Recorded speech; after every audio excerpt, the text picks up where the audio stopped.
Assalamualaikum warahmatullahi wabarakatuh. Perkenalkan, saya Gadis Sendal Akram Abidin. Hari ini saya akan membuat video tugas belajar di luar kelas hari kedua. Hari ini temanya kurikulum dasar kedua, metode individual system.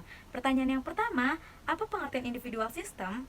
Jawabannya, proses belajar yang berpusat pada anak sebagai subjek belajar. Pertanyaan yang kedua, mengapa pendekatan yang dilakukan harus individual system? Jawabannya ada dua. Yang pertama, agar motivator mengetahui karakter anak, dan yang kedua, motivator mampu melakukan pendekatan pada anak.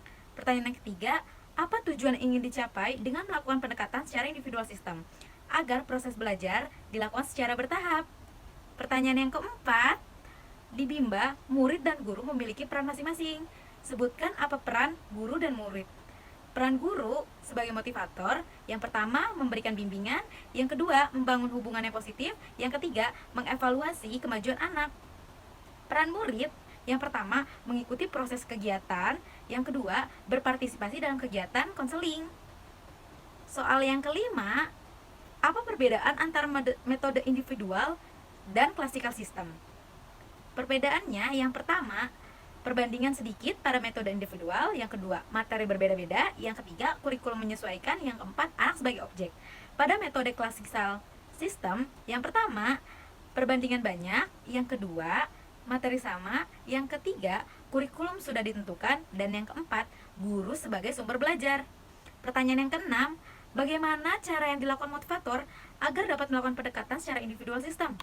Yang pertama, selalu melakukan evaluasi terhadap anak, dan yang kedua, harus memahami metode dan kurikulum pada Bimba.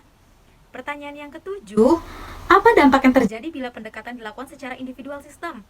Dampaknya, belajar menjadi mudah, menyenangkan, minat belajar, dan minat belajar meningkat. Yang kedelapan, apa dampak yang terjadi bila pendekatan dilakukan secara classical system? Yang pertama, pendekatan klasikal menekankan kedisiplinan dan keragaman. Yang kedua, semua anak menerima materi yang sama. Kita lanjut ke bagian yang B, tentang metode variation skill. Pertanyaan yang pertama, apa pengertian variation skill? Pengertiannya adalah kemampuan yang harus dimiliki oleh motivator dalam memvariasikan aspek belajar dalam kegiatan belajar. Pertanyaan yang kedua, mengapa kegiatan belajar harus divariasikan? Yang pertama, rentan konsentrasi anak, yang kedua, anak mudah teralihkan, dan yang ketiga, cepat merasa bosan. Pertanyaan yang ketiga, apa tujuan yang ingin dicapai dengan memvariasikan kegiatan belajar? Yang pertama, agar anak tidak bosan, yang kedua, anak tetap semangat, dan yang ketiga, anak berantusias.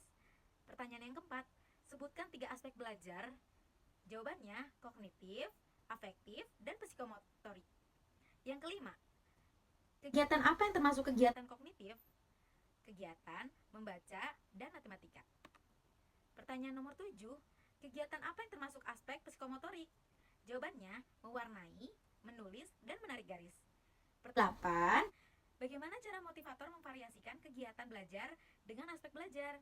Jawabannya ada 2. Yang pertama, dengan memvariasikan aspek kognitif, afektif, dan psikomotorik. Contohnya, dialog, matematika, bernyanyi, membaca, dan menulis. Dan yang kedua, menghindari kegiatan dalam satu aspek berturut-turut, kecuali anak menyukainya. Contohnya, membaca, lalu matematika. Dan yang C, tentang teori dasar dalam psikologi pendidikan. Pertanyaan yang pertama, apa yang dimaksud dengan the law of effect atau hukum akibat? Jawabannya, ketika kita melakukan kegiatan yang menyenangkan, maka akibatnya akan diulang. Yang kedua, apa yang dimaksud dengan the law of exercise atau hukum latihan? Jawabannya, ketika suatu kegiatan yang terus diulang, maka akan berdampak mampu. Yang ketiga, apa yang dimaksud dengan the law of red lines? Jawabannya, ketika seorang semakin mampu, maka semakin siap dan terampil, serta prosesnya pun akan menyenangkan, sehingga akan tumbuh rasa bahagia yang berdampak sukses. Sekian video dari saya, kurang lebihnya mohon maaf. Wassalamualaikum warahmatullahi wabarakatuh. Dadah!